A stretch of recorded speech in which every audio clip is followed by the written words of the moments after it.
Vereadores pedem a criação de uma CPI para investigar o prefeito de Lusiânia.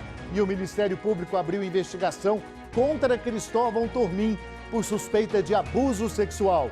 Uma criança de 6 anos é esfaqueada durante um assalto numa casa em Rio Verde. A volta do rodízio de água em Anápolis, a vazão do rio que abastece parte da cidade, caiu de novo. E a contradição no clima do Sudoeste. O tempo seco que atrasou o início da safra em Rio Verde não afetou o plantio de soja em Jataí. A partir de agora, no Jornal Anhanguera, segunda edição.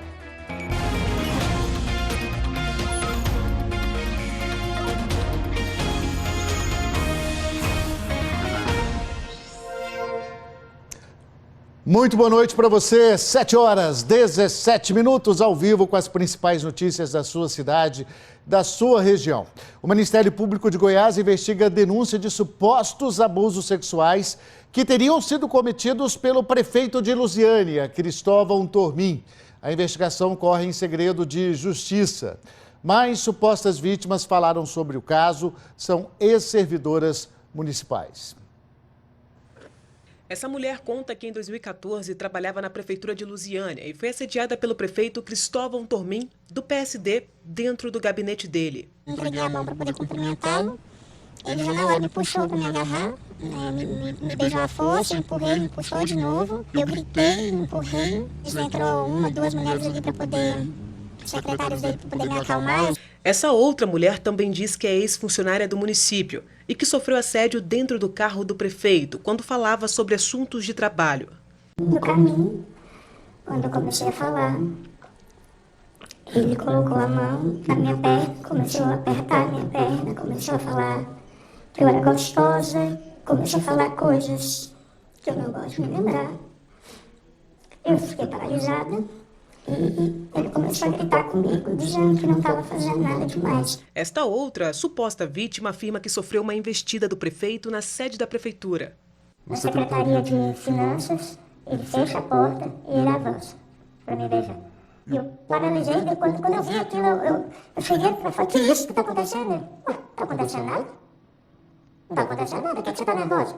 Por e-mail, o Ministério Público confirmou que recebeu uma denúncia anônima contra o prefeito de Lusiânia, que está sendo apurada pela Procuradoria Especializada em Crimes Praticados por Prefeitos, mas que o caso corre em sigilo para preservar as vítimas. Nós fomos até a prefeitura para tentar falar com o prefeito. A secretária dele disse que ele está participando de reuniões em Brasília e que não iria se pronunciar. O prefeito chegou a registrar um boletim de ocorrência na delegacia semana passada, dizendo que foi procurado por mulheres que disseram ter sido abordadas para fazer denúncias de assédio contra ele, com o propósito de manipular o resultado das eleições municipais do ano que vem. Este é o segundo mandato do prefeito e ele não poderá ser candidato à reeleição. Segundo o prefeito, este vereador seria um dos responsáveis pelas denúncias. Eu nem conheço essas mulheres, não sei quem são essas mulheres e não estou participando disso aí. A gente acredita, assim, que isso aí seja resolvido e que a verdade venha à tona. O vereador Eliel Júnior, do Solidariedade, pediu hoje, em sessão na Câmara de Lusiânia, que os casos de denúncias de abusos sexuais envolvendo o prefeito Cristóvão Tormin sejam investigados em uma CPI. O pedido, assinado por 7 dos 21 vereadores, foi protocolado na Secretaria-Geral da Mesa e deve ser votado na próxima sessão, no dia 5 de novembro. Bom, a Polícia Civil disse que não recebeu denúncias das supostas vítimas do prefeito e o PSD, que é o partido do prefeito de Lusiânia, disse que a executiva ainda não discutiu o caso. O Ministério Público pediu o afastamento do cargo de um policial militar de Cristalina. Os promotores também cumpriram 2 mandados de prisão porque ele não estava respeitando as medidas de proteção pedidas pela ex-companheira dele. Chamar Giliardi Freitas, ao vivo de Lusiânia, policial, inclusive Giliardi, que já tinha sido condenado por outro crime, né? Boa noite. Uma boa noite para você, Luciano, boa noite para todo mundo. É isso mesmo, o cabo Douglas Damasceno Santos já tinha sido condenado pelo crime de receptação.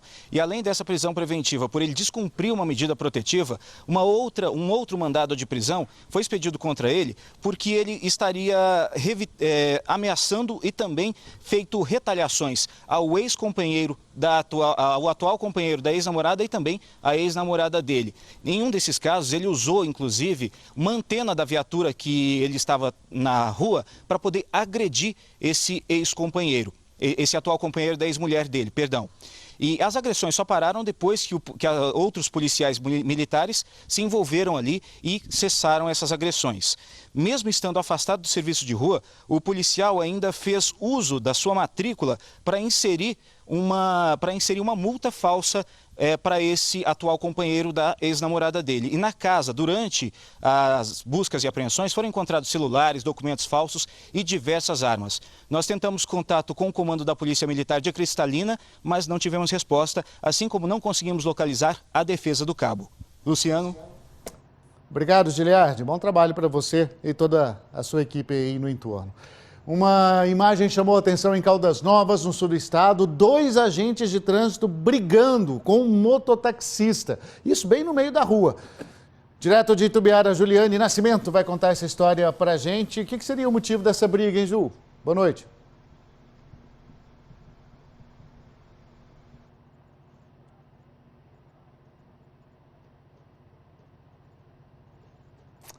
Olha, a gente está agora com problema de comunicação com a Juliane Nascimento. Agora sim, eu sei que ela está nos ouvindo. Gil, boa noite.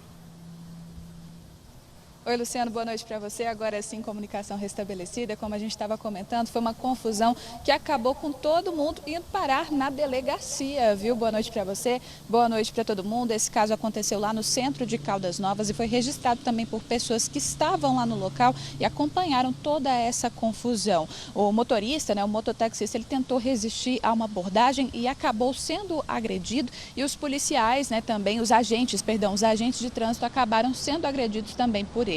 Uma confusão tremenda que foi registrada por pessoas, por testemunhas que estavam lá na rua. A gente está acompanhando aí as imagens. Ele tenta resistir à abordagem. Em determinado momento ele acaba empurrando um dos agentes e durante outras tentativas, esses outros agentes de trânsito, eles acabam também, impedindo aí que ele saísse ali do local. Tentaram imobilizar o mototaxista e que acabou desistindo, tentando sair ali também.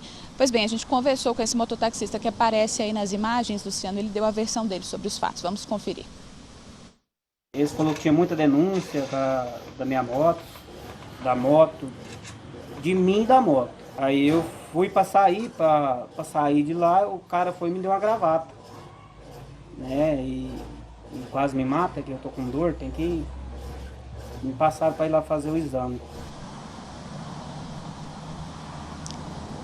Pois é, Luciano, a SMT de Caldas Novas informou que os agentes só agiram dessa forma porque foram agredidos durante a abordagem. De qualquer forma, o caso já está sendo investigado pela Polícia Civil lá de Caldas Novas e a gente segue acompanhando também. Com você.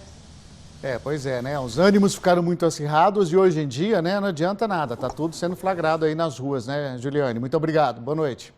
A polícia apreendeu 800 litros de combustíveis que eram vendidos de forma ilegal num lava-jato de Aparecida de Goiânia e aí o dono foi preso.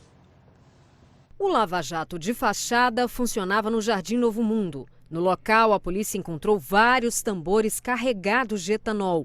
Todos eles estavam destampados e oferecendo risco à população. A área residencial, então tinham vizinhos lá, os tambores estavam abertos com etanol. Ou seja, o risco ali era iminente, uma explosão. De acordo com a polícia, o motorista carregava o caminhão com 200 ou 500 litros a mais. Entregava no posto de combustível a quantidade que deveria. E esses litros restantes eram revendidos para os suspeitos no lava-jato a uma média de R$ 1,70 por litro. A investigação vai delinear isso de maneira mais clara. Existem duas formas. A primeira, existe a participação de alguém da distribuidora? Pode ser que exista, ou da usina, no caso do etanol, mas também pode ser o seguinte, o que eles fazem muito é retirar essa quantidade de líquido e depois abastecer com outros produtos, normalmente a água. Ainda de acordo com a polícia, os suspeitos podem ter causado prejuízo de mais de R$30 mil. E os caminhoneiros também devem responder pelo crime. Nós já identificamos 2 motoristas de caminhões, eles serão ouvidos e possivelmente, constatada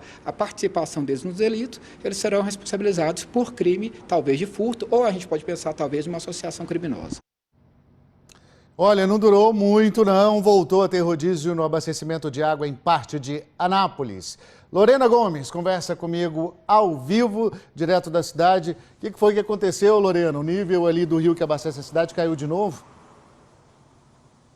Exatamente, Luciano, boa noite para você, boa noite a todos que nos acompanham aqui no J2. O problema foi a vazão do Rio Caldas, que baixou novamente. De segunda para cá, eles perceberam que mesmo depois de encontrarem algumas represas irregulares, de devolverem essa água das represas para o rio, mesmo assim a vazão do rio estava muito baixa. Na realidade, o problema já é antigo. De julho para cá, a bacia teve uma degradação ali por causa desse desvio do nível do rio, do percurso do rio, e aí por isso a terra acabou sendo movimentada e prejudicou bastante. São 26 bairros que entram no rodízio. E como é que vai funcionar? 12 horas com água, 24 horas sem água. Já começou, não tem previsão para acabar. Segundo a Saneago, só agora com a estabilização do nível do Rio Caldas e com a volta das chuvas. E mesmo quando as chuvas voltarem, ainda o nível do rio precisa subir um pouco para poder melhorar a situação. Então, o segredo, a dica da Saneago para os moradores aqui dessas regiões que são abastecidas pelo sistema DAIA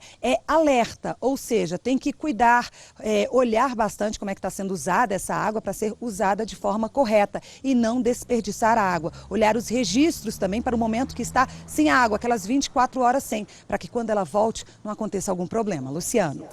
É claro que o desperdício tem que ser evitado o ano todo, né, Lorena? Mas também há necessidade da fiscalização e da conscientização nesses locais aí de abastecimento, porque quem sofre depois é a gente, né, a população. Obrigado. No começo da semana, nós mostramos aqui que o plantio da soja está atrasado em Rio Verde porque choveu pouco por lá. Agora veja a contradição do clima na região sudoeste. Em Jataí a situação é completamente diferente. As máquinas já estão nas lavouras. Nesta fazenda de 4 mil hectares, as máquinas estão jogando as sementes na terra há 10 dias. O trabalho é demorado e por isso ainda falta plantar mais da metade da área. Na região choveu nos últimos dias, por isso a umidade do solo é de 80 milímetros, o ideal para o plantio, segundo o gerente da fazenda. Vai fechar ainda dentro de uma janela de plantio boa para a safrinha lá na frente, né?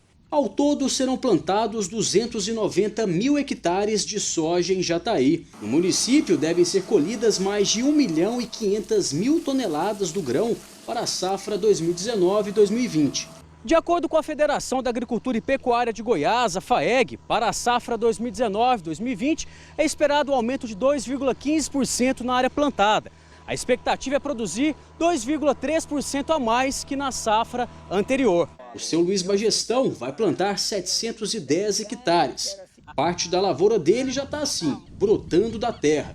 O agricultor agora está de olho no céu, esperando que São Pedro mande mais chuvas. Tem que esperar chuva, né? Esperar lá de cima, né? Que comanda a agricultura é lá de cima.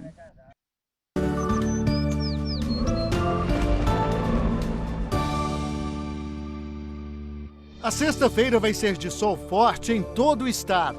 Apesar do calor, pode chover no oeste, centro e no sudoeste de Goiás. Mas não deve ser chuva muito forte. Previsão de chuva fraca em Jataí, Anápolis e Rio Verde.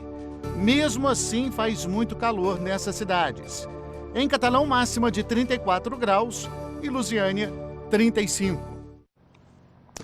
Intervalo rapidinho, 7 horas e 29 minutos a seguir. Um crime brutal, uma criança foi esfaqueada por um assaltante. Já, já.